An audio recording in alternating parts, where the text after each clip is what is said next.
Hard. Thank God they have the Section 8 and GURA. Manila resident Juan Camacho was one of the thousands who stood in line today to apply for housing assistance from GURA.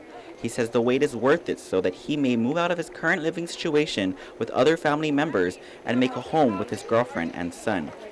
The waiting list has been closed for the last 5 years, but GURA Executive Director Marcel Camacho says the demand made it clear that now was the time to accept more applicants waiting for Section 8 and public housing assistance. It may mean a little more work for our staff in managing the applications on a monthly basis, but what we'd like to do and what we've discussed with our federal partners is that there's no reason why we shouldn't continue to take applications on a daily basis for all those who are eligible for the program. GURA printed 5,000 applications and estimates they'll need more, considering the line of people who stood in line waiting today stretched for several blocks near the Friary. Camacho says some even began lining up on Sunday afternoon to get on the list. On the Section 8 side, as soon as someone vacates the voucher, we then take that voucher and go to the list and issue it to the person at the top of the list.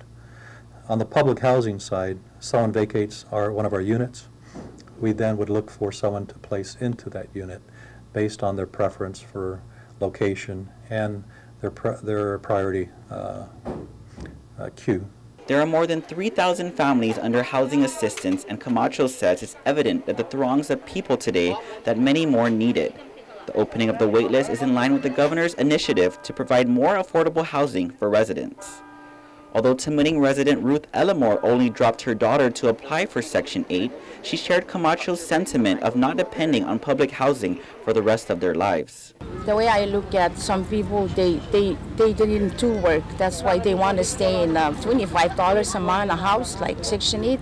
Probably I saw what's going on, what happened to some Micronesian people. They depend on that. We can do our own for building our own, not depend on the public assistance, and we have to do our own to be financially independent. Meanwhile, the lines were a bit overwhelming for the village, as Sinajana Vice Mayor Robert Hoffman says they weren't expecting so many people today. They were blocking driveways, they were blocking fire lanes, they were blocking access to the school, and those were the concerns shared to us by the residents. Hoffman believes it might be best for GURA to relocate to a bigger facility, as it appears the agency has outgrown the building and there's a high demand for their services.